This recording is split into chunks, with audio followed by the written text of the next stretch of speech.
Okay, good afternoon, everyone, and a very warm welcome to this, the last EASPD Knowledge Café of 2025.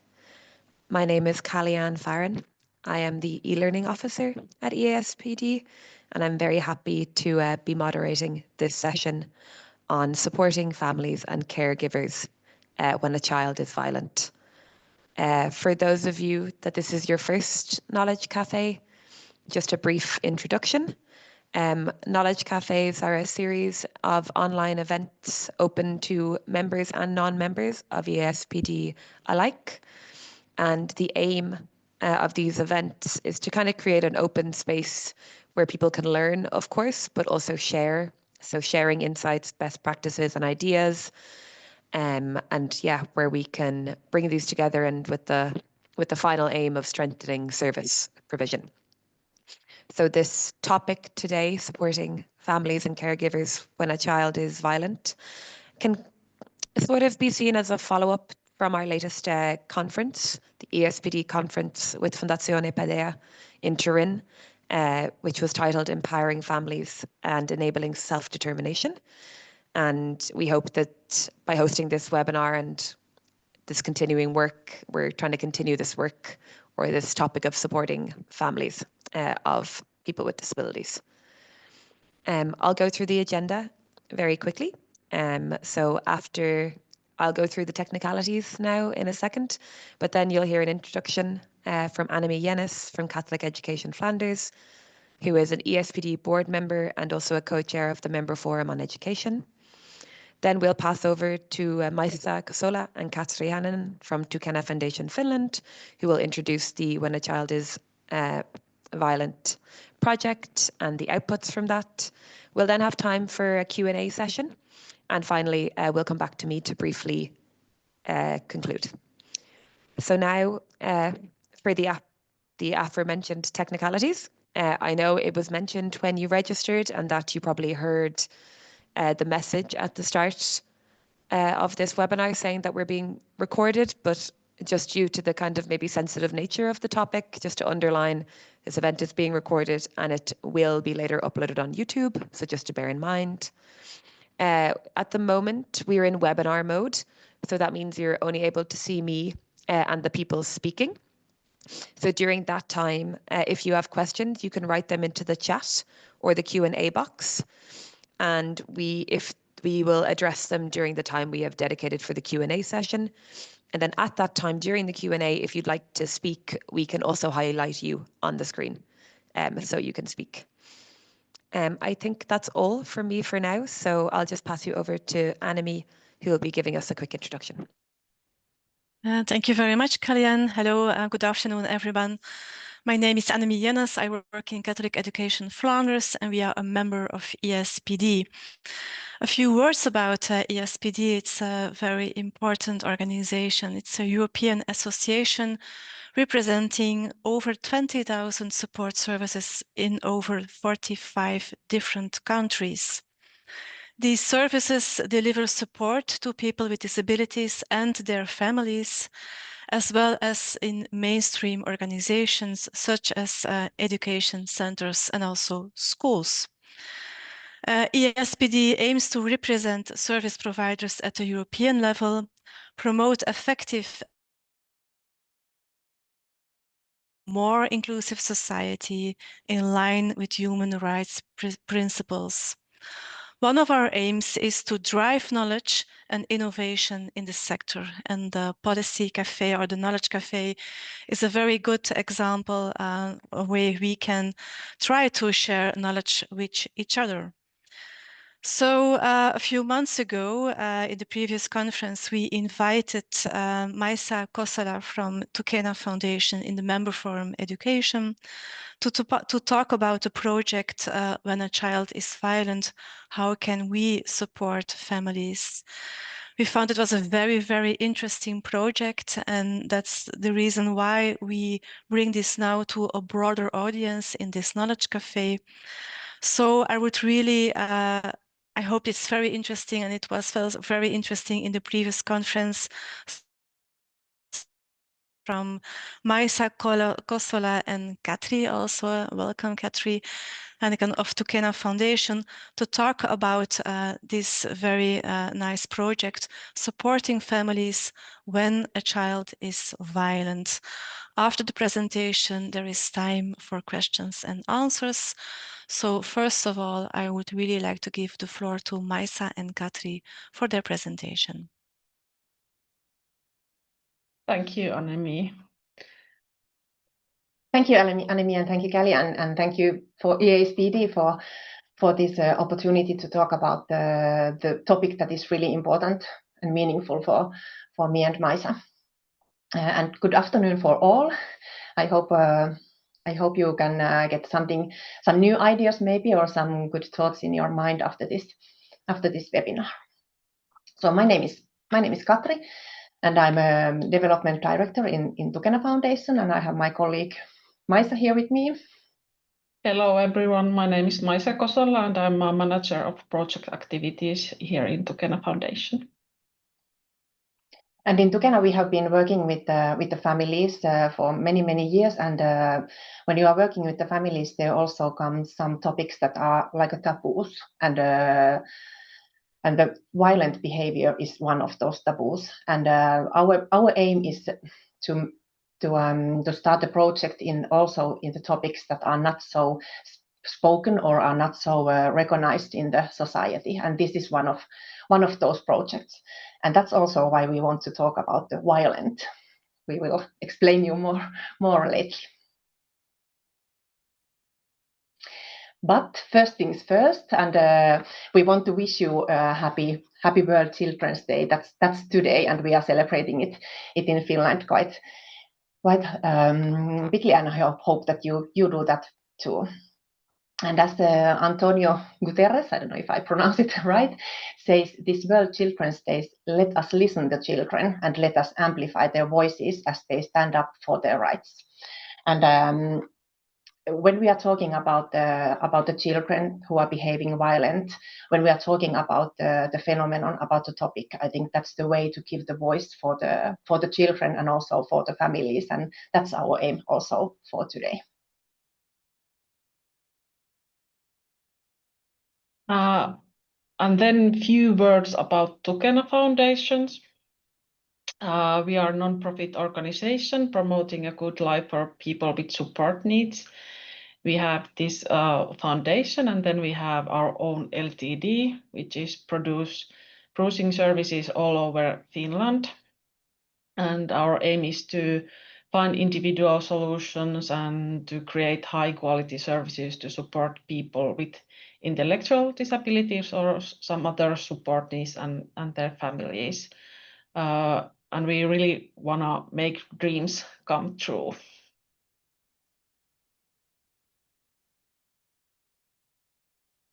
Okay, let's start about the topic. As I said, we will stop for a while to talk about the terms that we use and about the terms that you use also. The topic today is when a child is violent, and it's not by an accident. That's not the name of the project without thinking about it. And when we started the project, we got a lot of questions that why we are talking about the violence, why we are saying that the children who have some disabilities, who may have some not the understanding how they are behaving and why they are behaving like that why we say that they are violent, because it feels that we are like blaming the children.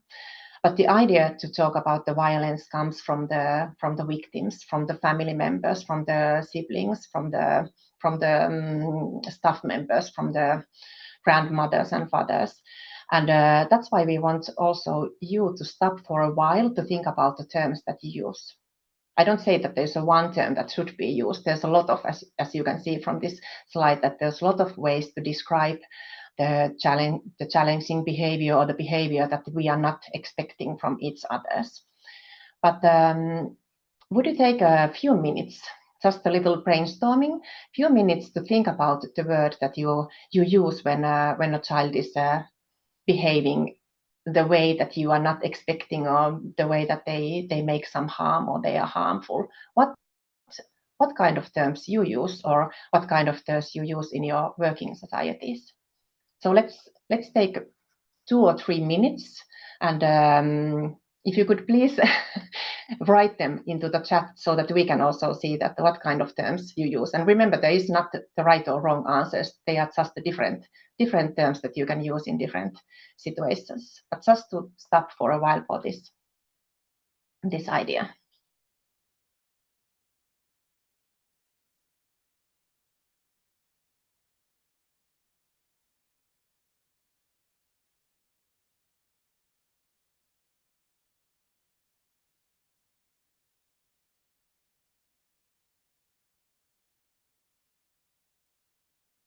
There's now 2 times challenging behavior. 3 times.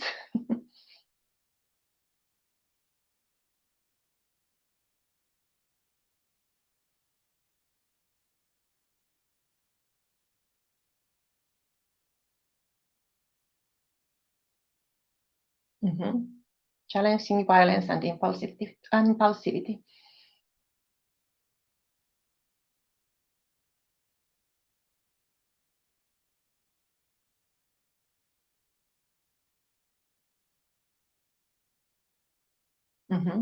Destructive also sometimes.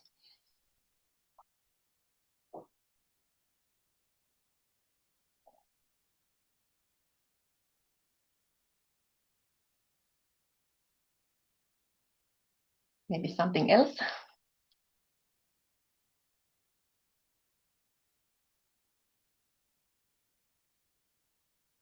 Aggressive behavior, yeah.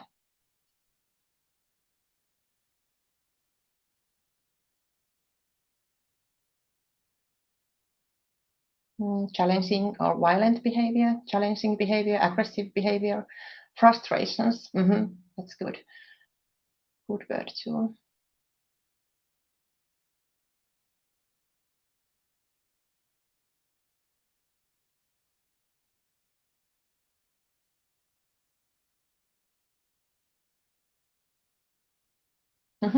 Yes.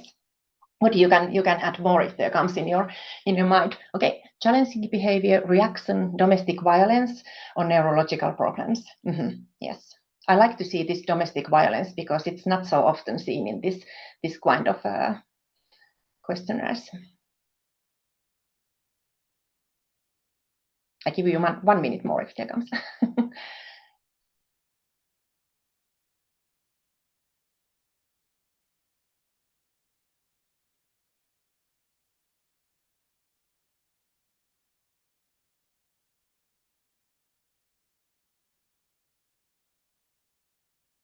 Okay, maybe not anymore.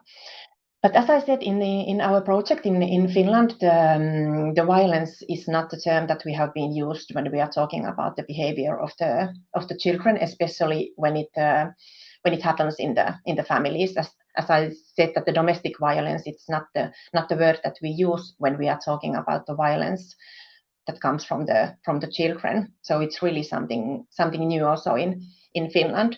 But we made a decision to talk about the violence because we wanted to make it to be seen that there is violence happening in the families where is children with the different support needs. And we also think that when you talk about the violence, when we use the right words, not challenging behavior or not the harmful behavior or challenging situations or things like that, the families can also get the right kind of support.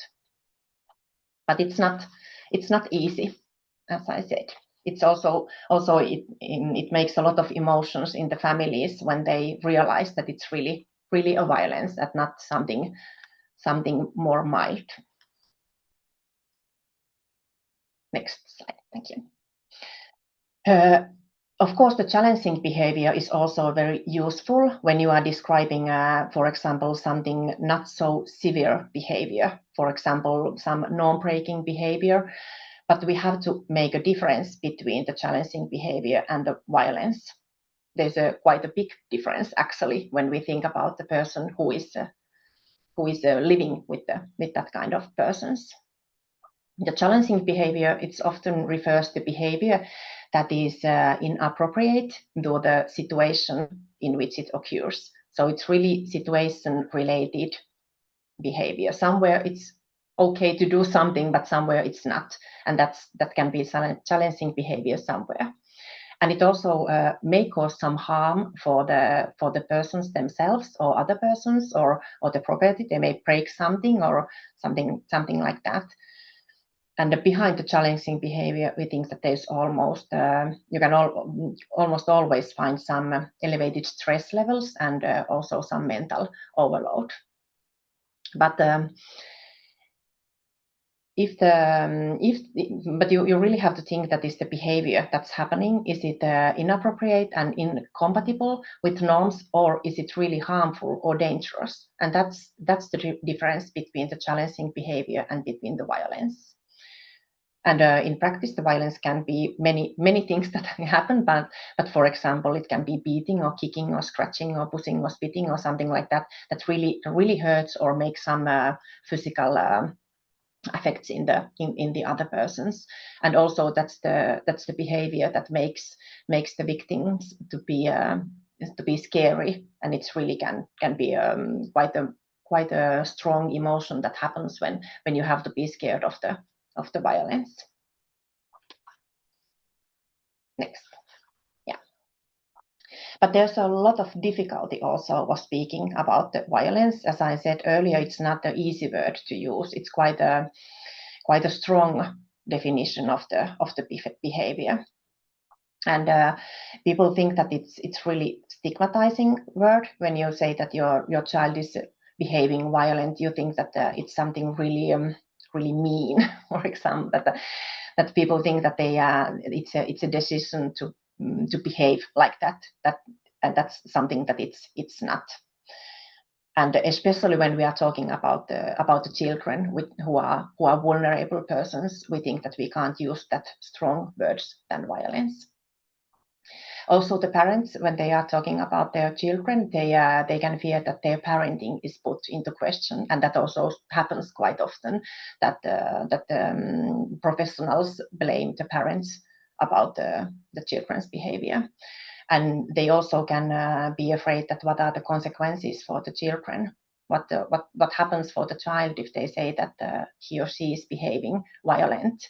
Do they take them away from the family and put them in the childcare home, for example, or something like that? And that are the reasons why also the families, they don't want to talk about the violence. But if there is a violence, there is also always a victims. And I think quite many times when we are talking about the challenging behavior, it's actually violence that happens in the families. And the victims, they are quite often the mothers of the family or the fathers, but there's also the sisters and brothers, and that's maybe the most sad thing in this kind of phenomenon, that there may be also some other children who are victims of violence, and in worst case they don't get any kind of support for that. And when we are not talking about it, it doesn't also change, even that the topic is quite hard. Next. Here's 4 reasons to talk about the violence. And first is that at the moment the subject is a taboo. It really is when we are talking about the families with the disabled children. It's a taboo to talk about the violence, and it causes the feelings of shame and guilt. And if we are not talking about it, it leaves the phenomenon unrecognized, and it makes the shame more and the guilty feelings more if we are not talking about it and making it to be seen. It's also about the lack of the services. There's quite a big division, especially in Finland, of the disability and the violence services. In Finland, we have really great services for the domestic violence, for the victims of the domestic violence, and also for the people who behaves violently. But in the disability field, there is not so much. I can't maybe say that none, but not so much, and they are not working together. And that was the one aim of our project, that we got them to the same table to talk about the different kind of services that we have in Finland for the violence and also for the disabilities, and that's really important. And also offering the support when we are addressing the need to be seen and heard.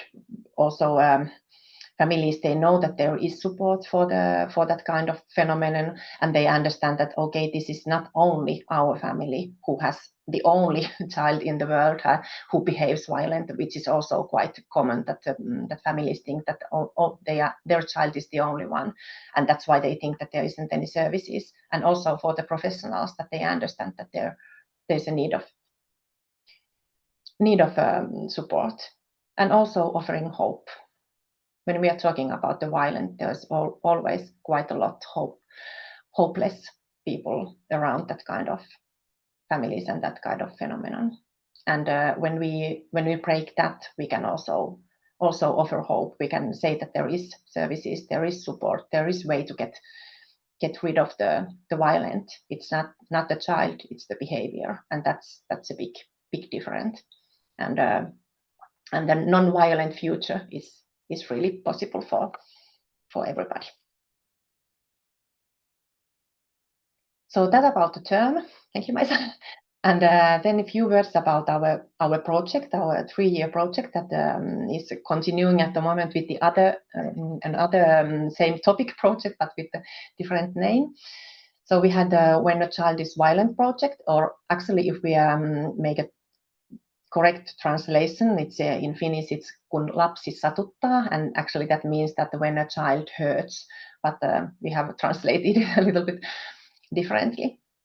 But the goals of the project were to find solutions for the lives of families where a child with special support needs behaves violently. And also the big goal of the project was that to reduce the violence in the family. And as I said, it's possible, so that's why we wanted also to keep it as a goal of the whole project. And one very important thing was that the whole family was included in the interventions. And I think that was the big issue also in the ASPD conference last month, that we have to support the whole family, not only for example, the child who behaves violently, or only the mother, but the whole family has to be involved. So in the project, we were working with the individuals themselves, the children, and also with the families, the family members. There was 39 families that we met in the project, and they were involved in the different kind of different kind of workshops and different kind of let's say coaching. And then we also created the peer support model for that kind of families, because it's quite normal also that when that kind of families go to like let's say the common peer support group, where are the different parents from the families where is children with disabilities, they feel that they are different because their child is behaving violently. So they don't get the idea of the peer doesn't happen in that kind of groups, and that's why we made our own. So we were recruiting the parents so that they could help each others. We had few parents who were like trained to be a peer support parent, and they had the individual contacts with the other parent. So it was really like an intimate relationship with each others. But we also had kind of peer support groups and organized some peer cafes, so that people really could meet each others and have discussions and share their experts. And also different kind of workshops for the professionals, just to understand the phenomenon, and just to understand that there's different tools and different models to use in their work when they are working with the children who are behaving violently.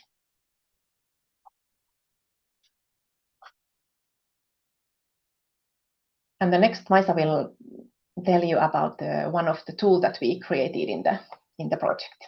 Yes.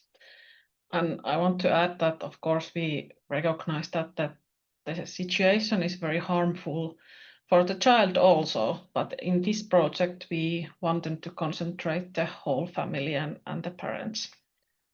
But I will introduce you the guide that has been developed during the project. It's a very practical, and it includes all these themes that Katri just told us. And the guide has been written for parents whose children are under 25, and one of the child has some kind of support needs.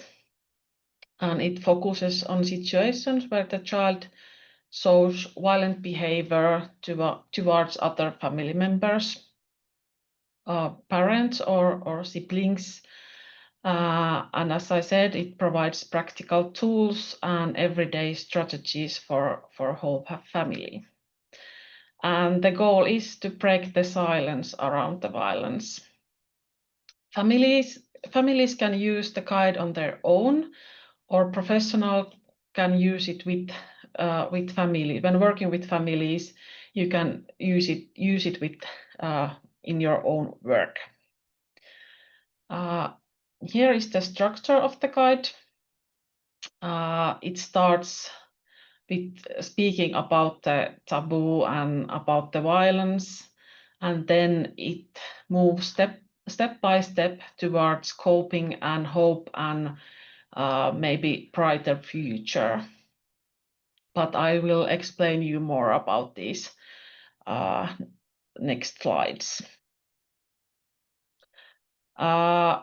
As Katri already told us, when we talk about violence between children and parents, it is one of the least recognized forms of family violence. And then there is a paradox. Society expects the parents, who are also the victims, to stop the violence. And when it has continued like years and years, it's very, very hard to see how we can find a solutions on these situations and what we can do and so on. And of course, then there is the shame. We all know that the shame is very powerful feeling. Shame stops us from talking, acting, and being open about it. And when we break the taboo, it also helps families seek help and reduces the shame. So that's why it's very important to talk about the violence. That's why it's very important to tell these families that it's okay and we can help you.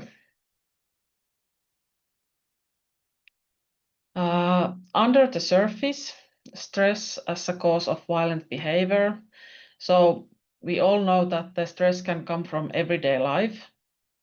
And the child may not recognize when the stress becomes not too much, and how to like reduce the stress to every day. There may also be like communication difficulties in the background, or some undiagnosed conditions such as ADHD or ADD or something like that. There are also some stress factors that can be identified more easily, like loneliness or sudden changes, unclear expectations, shame also. The child could also feels shame and every other emotions that he or she will have. But one notable thing is that stress can build up in any environment, at school, at home, leisure time, and so on. And sometimes if a child has a lot of stress at school, he or she might not show it there. It may only appear at home. So it could be one thing that causes the violence, but of course there could be a lot of other things too. Did you know that after a violent situation, it takes about 20 minutes for the adrenaline to leave the body? Yeah, it's a quite a long time. And if these situations come like 2-3 times per day or even more, it's a very long time. Every child is learning self-regulation skills, and every child needs adults to support learning those skills.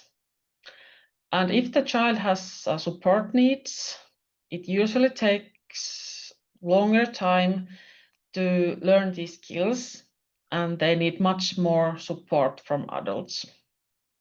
So that's something that we really have to remember when we are working with the children. In the guide, there is one proactive tool calling a calm spot. It could be like a big cushion or a bean bag or something like that. And you can also add some soothing things like pictures, colors, or fidget toys around that calming spot. But the important thing is that the child is you are building the calm spot with the child, and the child is really like the calm spot, and he or she can use it when it's necessary, and how to like practice to go there and how to calming down in that spot. The guide also includes very helpful tips for adults too. For example, it helps notice your own warning signals like angry or fast heartbeat or something like that, and it helps you to answer those feelings, how you respond when you are feeling angry, or you can see that the child starts to act violently. What is your reaction as an adult? Yes. As Katri said earlier, violence affects the whole family system, and no one is untouched. And parents may feel shame, guilty, powerless, afraid, and everyday life can feel like a walking on a broken glass. We all can imagine how that would feel if we have this kind of situation. And if there are two parents in the family, they may also have different views about the situation, which can lead to conflict between these adults, and this creates even more stress.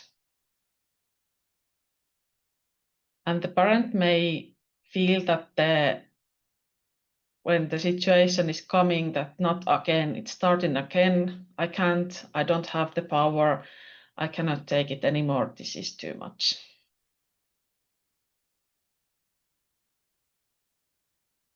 And then there are the siblings. This is one of my favorite subjects, that we should include the siblings in the conversations. We should have groups for siblings too, that they can find a safe space to talk about the situation in the family.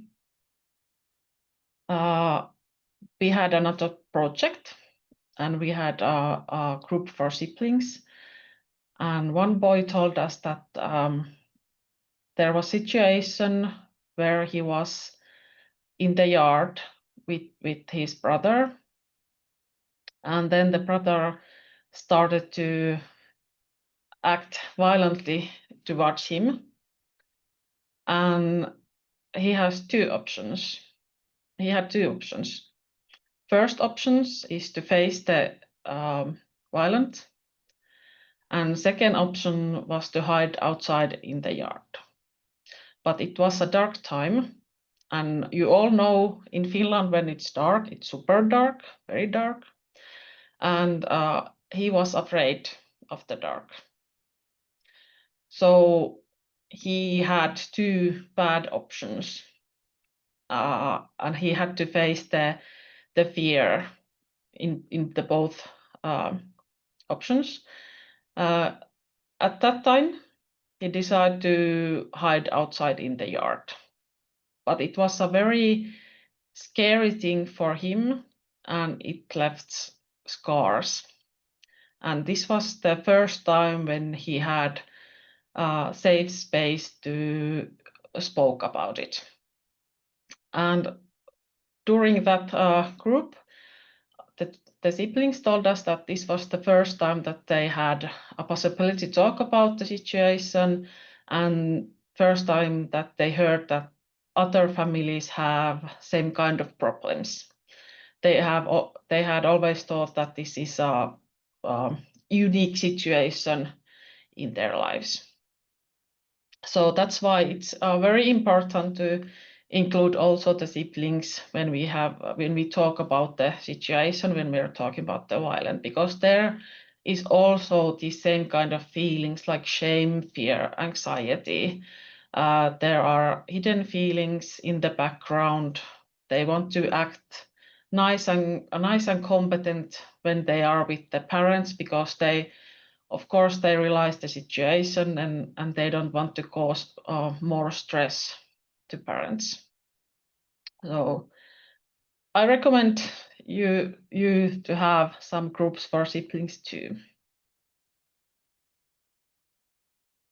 Okay, first the guide is building up to speak openly about the violence, and then the guide gradually begins to build hope for the future, because that is the thing that families really need. How to believe in the future and see it in a positive way. The guide includes practical tips during the violence and then after it.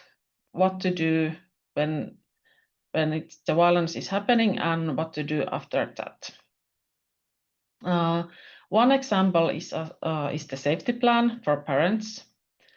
Like there's a questions that what are the signs that tell you that the situation is taking a violent turn?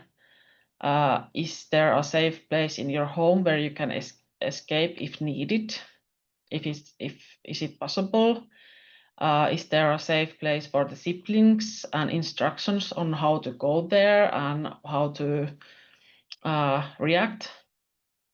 And there's also advice that keep your phone easily available if there is someone you could call, or if you want to call if you need to call the police or something like that.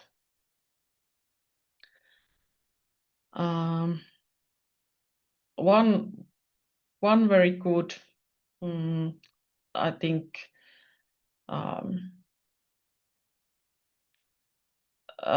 thing that is mentioned in the guide, that allow the time to settle. Children and adults need to recover from after feeling, because it could be the violence could last very long time, so it need a long time to recover of that.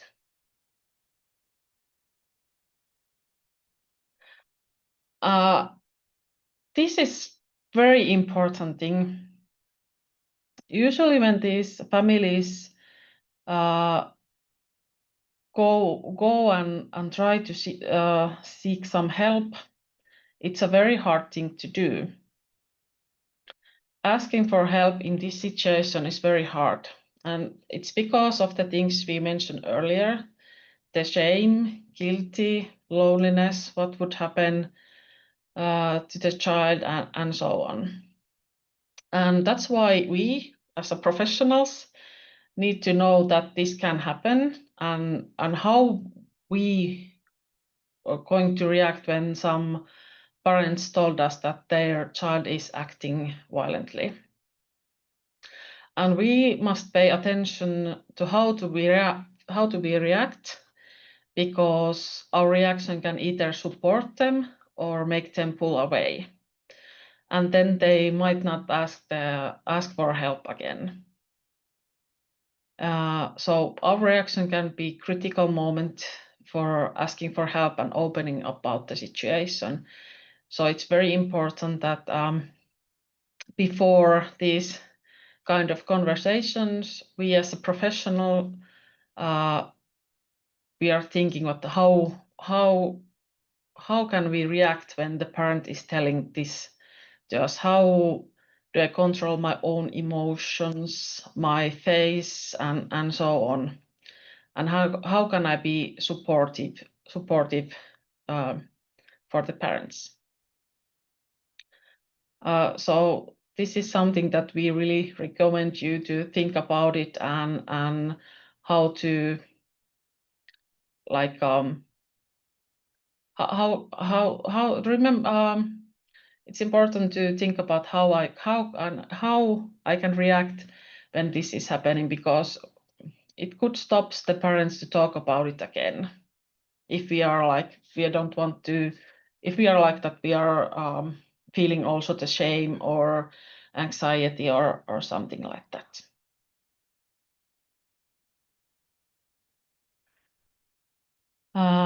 And step by step, the guide helps families to think about the life that works for them. Parents may also feel that almost nobody understands their family situation and their daily life.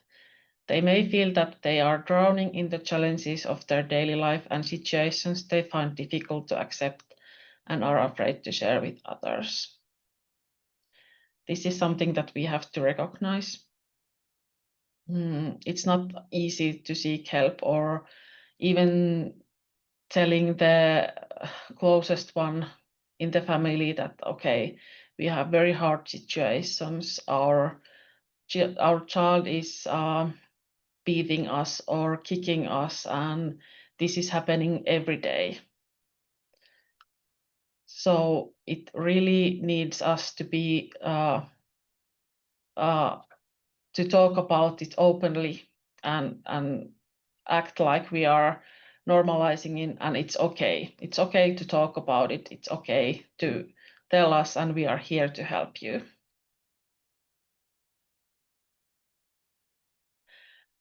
Last, but definitely not least, is hope. We all know that without hope, we have nothing.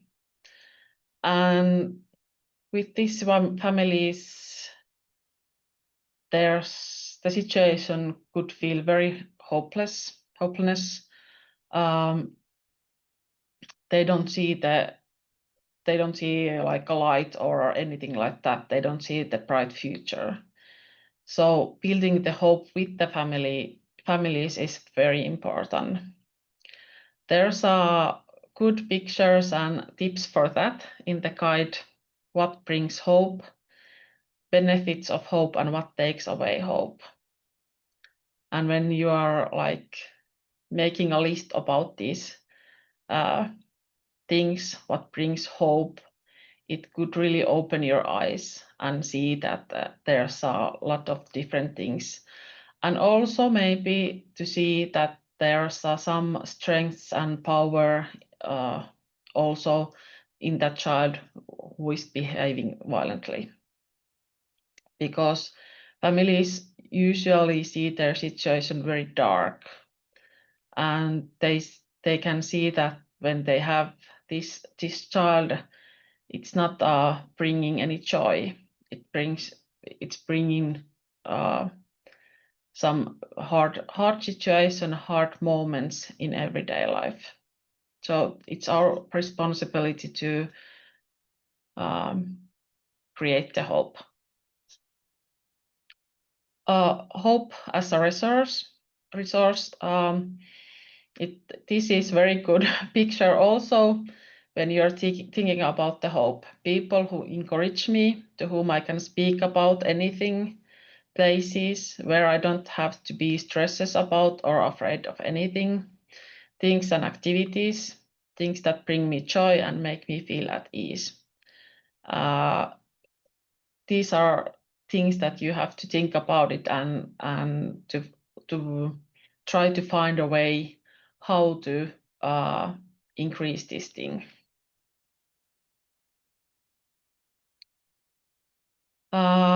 You can download the guide from our website. There's a QR code for that, or we can put the link in the chat, of course. But you can print the guide and use with the families, and we are hoping that the guide will help you to do your work and when you're meeting the families. But then Katri will tell you about the shame cards. Thank you, Maisa. Yes, we have also another tool to help the discussion with the families and also in the working groups, or you can use it by yourself. It's let's talk about the shame cards. And as we have said quite many times, the feeling of shame is really quite common feeling in the families who has the violent behavior, and it's really contradictions also that you really you don't want anyone to see your shame, but anyway you want to be seen. So it's really really difficult for everyone to handle that kind of emotion, that kind of feeling. And it's also the feeling that it's received quite a little attention in encounters of people. And by the let's talk about the shame card, we wanted to make it to be seen and also to be discussed, to be realized that that's one emotion that really can affect a lot in everybody's life. And when we were talking in the project with the families, and we really found out that it's one of the most difficult words, most difficult feelings to talk. That's why we started to make this kind of card pack, and we have done it together with the family members. So it's done with those people who really need the different kind of tools to talk about the shame. Next, please. And I think this is something that we have already told, but again, let's skip the others. But the parents whose child behave violently towards family members are experiencing triple kind of shame, as Maisa mentioned this. But the shame of the violence in their family. That's the one big shame, the feeling of shame, the shame of not to be able to get rid of the violence, and also the shame of being responsible of the violence. And this feeling is the one feeling that is only present in the families where the children are behaving violently, because that's also quite sad that the families take the big responsibility of the behavior of the children, even that there also should be some other people that take that kind of responsibility and offer some services, some help and support. It's not only the families, but that's the reason why in that kind of families there is a lot of feeling of shame. You can go to the next. But let's talk about the shame cards. They are designed for the professionals who work with that kind of families, and it's the one tool that they can use with the families quite easily. The box, it contains 93 cards. It sounds a huge amount of cards. I have the box here, so it's also quite thick. Oh, I don't know if you can see it. But I think that all the topics around the shame is covered in this card pack. But they are really you can use them quite many ways. So I really want that the people who has this pack, they really go through the cards and go through the questions and ideas in the pack and find out many different ways to use them. Here is explained 3 different ways to use the cards. One is, of course, the work with the client, with the families, and that's the main. That's why the card pack is is designed, it really can help people to identify their feelings of shame as well as other thoughts. And I think it's not only the shame that you can talk with this kind of card back, but there really can come some ideas that why I am feeling like this, where does this come from, what can I do to get rid of this, and have the like a safe discussion with the professionals about the quite difficult topic. It's always easier when you have like ready questions or you have something concrete in your hand when you are talking about that kind of topics. But you can also use them by yourselves to take the pack and take some cards and think about your own emotions. Maisa was talking about the situations where families are meeting the professionals and about the power of the professional, or the how they react, or how they are feeling, or how they look like when families are telling their situation. And actually, I met one family who had quite not so easy situation.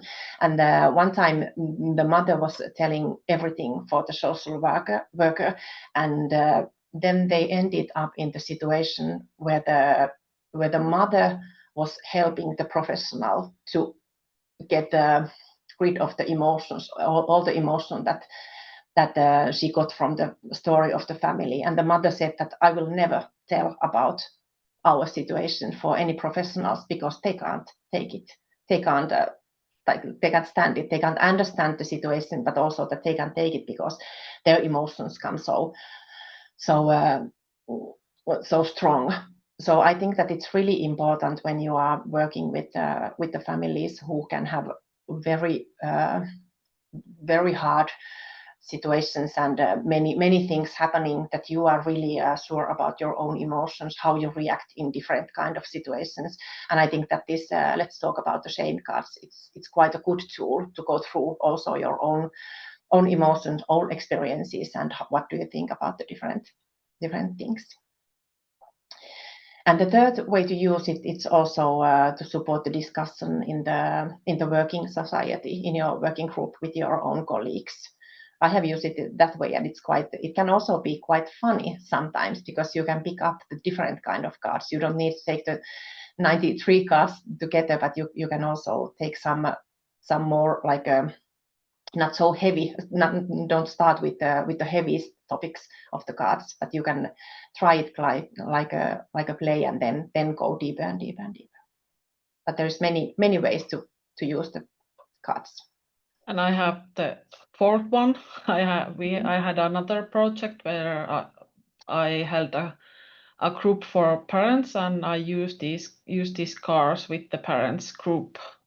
There was like six mothers in the group, I think, and I just picked those cards that was related to in their situation, so it could be used like this kind of peer support groups and groups like that.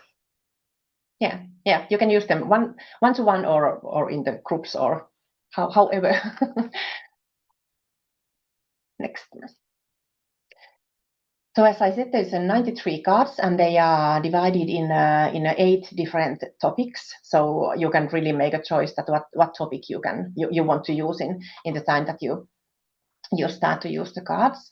The first is the moment of shame cards, and those cards are describing the different kind of like everyday situations where you can have the feeling of shame. What are those situations, and what then happens?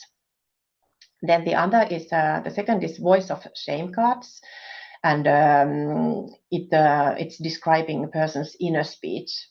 What do you think? What are the thoughts that you have in that kind of situations when the feeling of shame come in your mind? The third is a sign of shame cards, and that's about the physical things that happens in your body when you have the feeling of shame. You can have different kind of like a heart beating, or that kind of physical happenings in your body when you have the shame. And then there's the avoiding shame cards. It's quite normal to find some different kind of activities to avoid that feeling, and those cards you can talk about that. Then there's the empathy cards, to support the feeling of being seen, as we have been talking a lot, that's a really big issue in the shame, but how you can be seen and what kind of feelings does it cause you.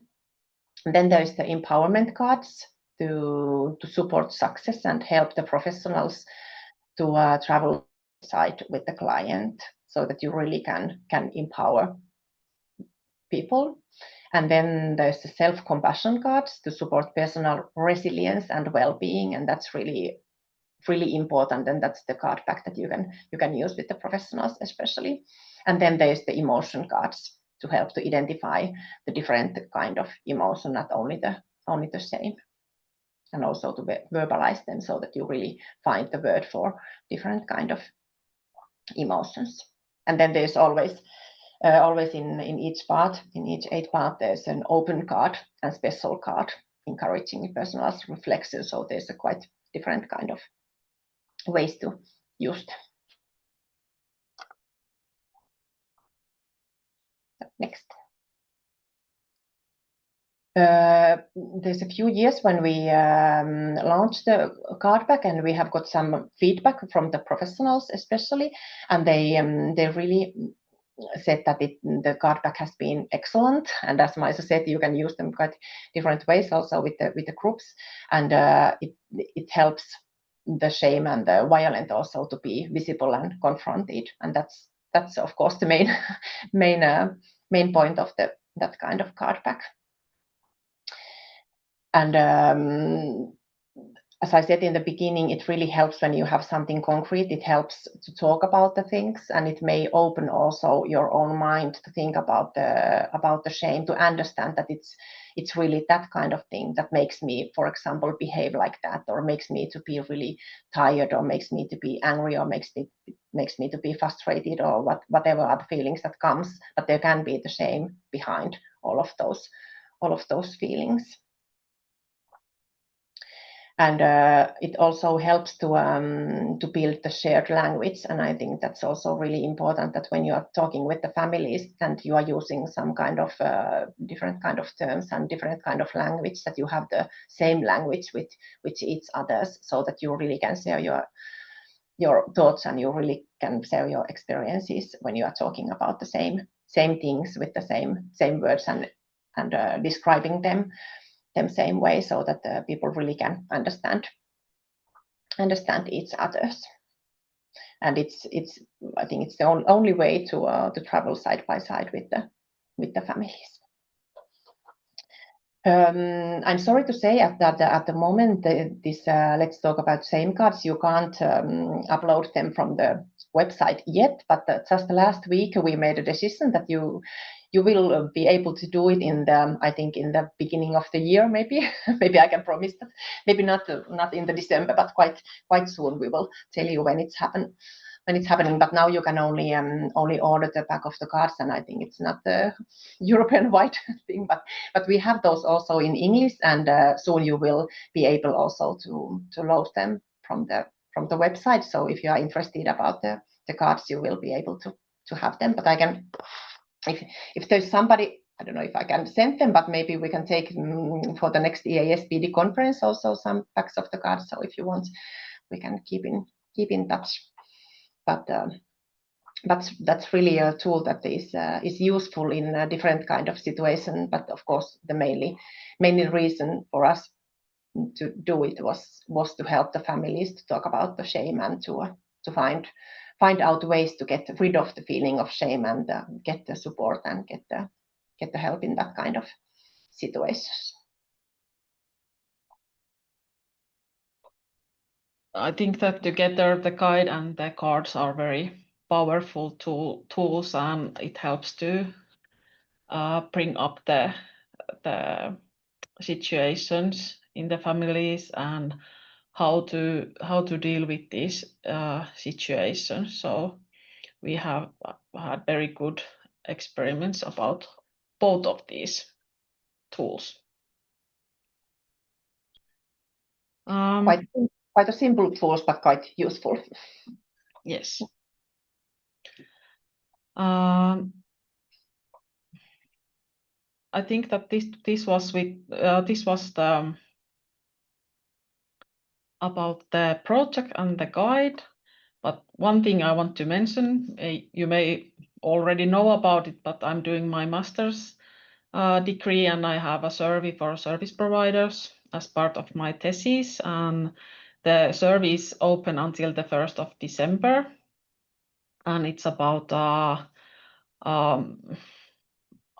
to explore how service providers experience the global trends and what kind of support you will need to produce good lives, so provide good lives. So if you haven't filled it yet, I would be very grateful if you could share your important perspective and thoughts about it. And if you have already answered it, I'm really thankful for that too. But if you haven't, please, I want to see your perspective about these.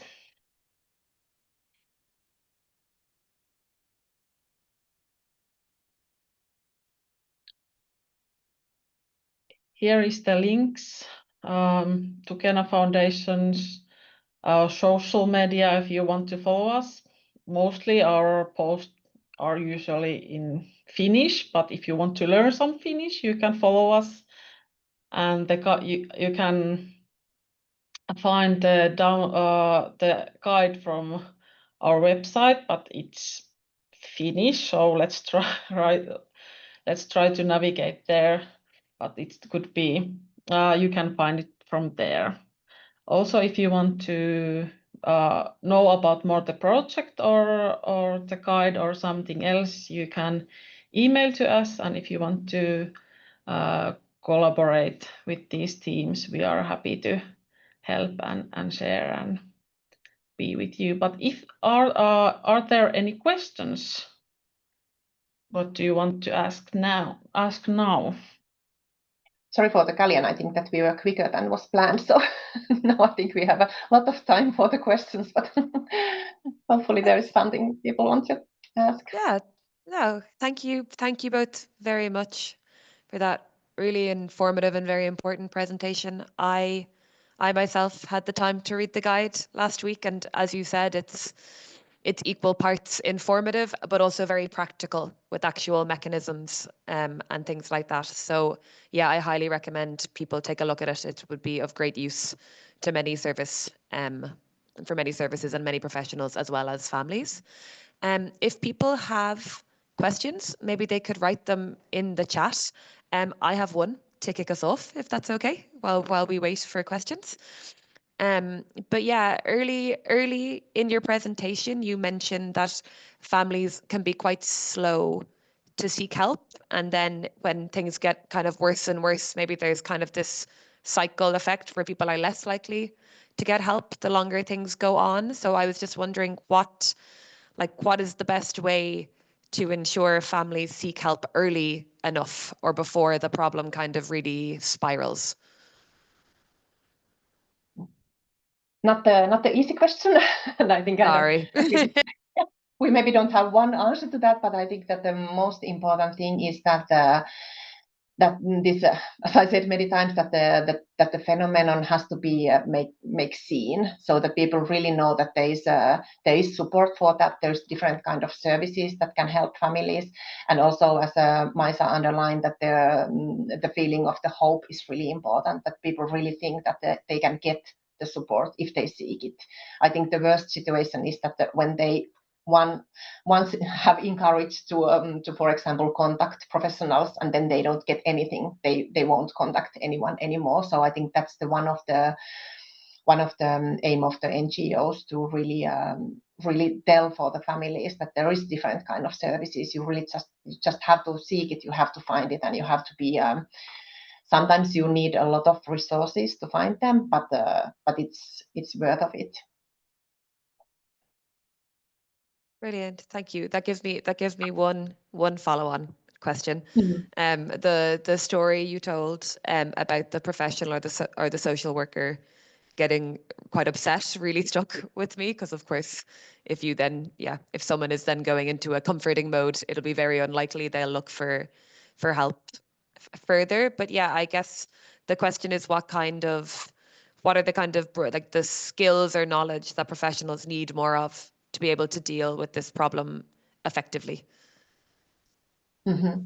I think it's to make families feeling to really be seen and heard. I think that's the first thing, that they really have the skill to make the situation so safe that families really can tell everything that happens in their families. But also there's a lot of different kind of services. You have to be quite you have to use also your imaging, and to really also to cooperate with the other professionals. As I said in the beginning, that for example in Finland there's quite a big division between the violent and the disability services. So we really have to be we have to encourage ourselves to contact the others. If I don't have that kind of knowledge or that kind of tools or that kind of services, I have to try to find it from somewhere else, and to work together with the others. I think that's also very important. Sure, of course. I see we have a question from the Q&A. It's about how like neurological issues that influence behavior. I wonder if the person who asked the question would like to speak, or I can summarize maybe. Which would they prefer? Okay, Fabrizio, we can get you on the screen. Can you hear me now? We can. Okay, first of all, I want to say hello to both Katari and Maisa, and thanks for the very interesting presentation. I find it complete, full of all the problems that we can face. I just would like to add something that it's more medical, but this doesn't mean that has to frighten no one. It's just because there are some problems under a neurological point of view that influence very strongly the behavior, because that is part of what we are done with. So I think that is important not only to say all what you said, because that is the social and it's a psychological part that is, again, 50% or maybe more of what we are made of.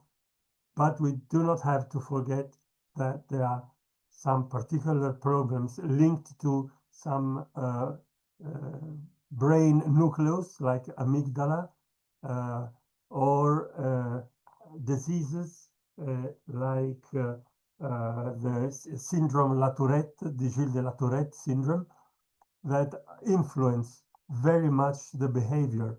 So I'm not saying that, but I'm just saying that we have to think that also a diagnosis under that point of view has to be done.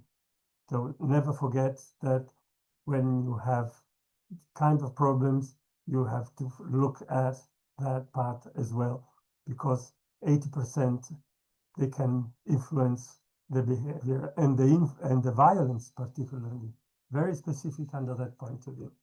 But again, thank you for your presentation. I did like it a lot.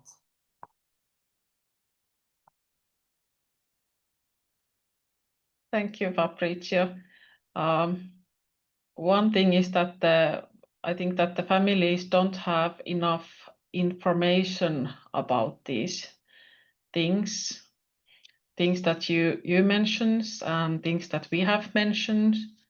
So when the shame and the guiltiness stop them to seek the help, they don't have enough information. Of course,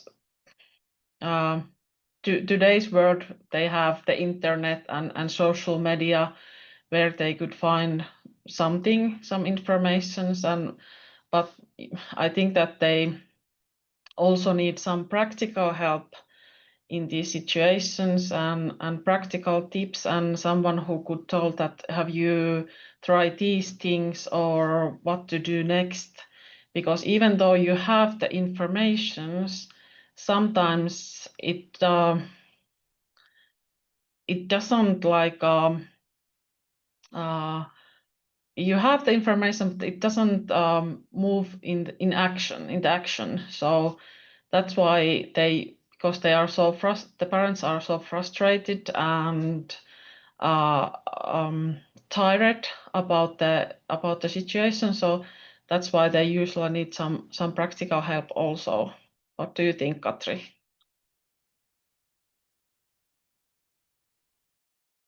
Yes, I totally agree, and I was also wondering that it was a good point. Thank you, Fabrizia, for pointing it out. But I was also wondering that it's really important to make a difference between the challenging behavior, between the violence that comes because of the environment, and between the violence that comes of the neurological diseases or something like that, because that also happens in that kind of field that the professional says to families that it's about the disability, and then they don't stop in that kind of situation, and they don't seek the reason, because quite often there is some reason behind the violence.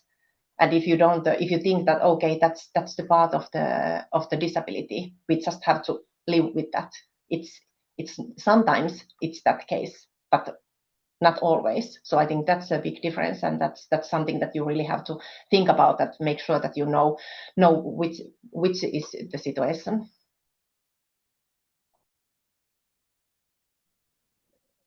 Are there any more questions for Maisa and Katri?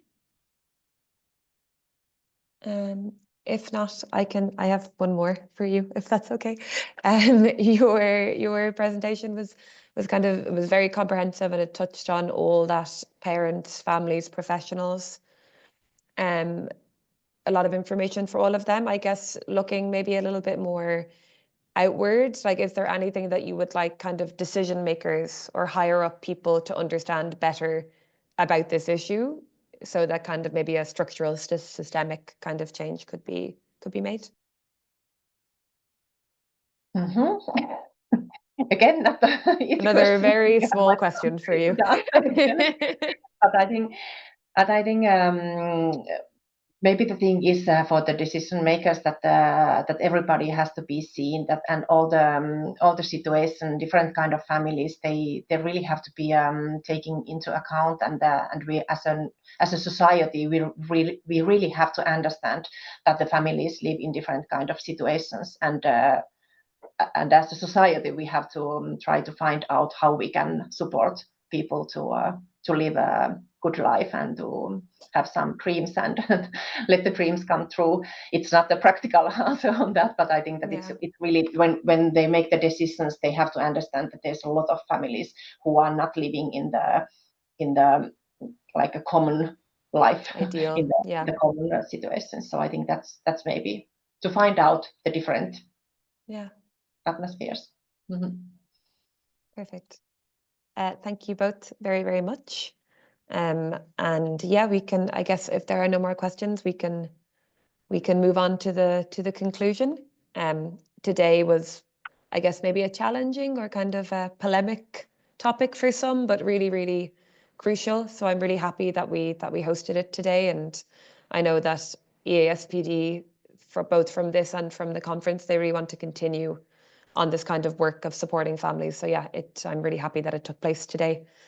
Thank you to Katri, thank you to Maisa, thank you to Anna-Mi, thank you to my colleagues Miguel and Catalina, who were working away behind the scenes to make sure everything went smoothly. I just have, this is the final Knowledge Café of this year, as I said, but EASPD hosts 4 Knowledge Cafés every year, and we're always open to ideas from members of topics they'd like to host or talk about, and so people can meet and learn more about them and exchange. Just 2 more final things about upcoming EASPD activities. There actually is one more online event that EASPD is hosting this year. It's not a Knowledge Café, it's a project cafe that will take place on the 10th of December. It's for members only this time, so only EASPD members. And the aim is to kind of provide an environment, a collaborative environment, let's say, for members to discuss their project priorities for 2026 and explore opportunities for European funding and at national level. The people who are maybe, it is open to anyone who is a member, but the people who are best placed to come maybe are maybe project managers or professionals that develop or manage projects within their role. That event is on the EASPD website, so members can register there. Finally, we have 2 calls for applications open at the moment. So these are open to members and non-members. Firstly, we have a call for programme contributions for the next EASPD International Conference. It's titled Leading Change in Disability Services, so focusing on workforce development and human resource issues. We're hosting it with Humanitas, which is a Portuguese organization in Porto in May 2026. So the call for programs and a bit more information is also on the EASPD website. And the final call we have is that at that same EASPD conference, we'll be having our annual EASPD Innovation Awards, where we search for and celebrate innovative practices from across Europe. That call for applications is also on the EASPD website, and the winners will be announced in Porto. Thank you all very much again, and I look forward to seeing some of you all soon. Have a nice day.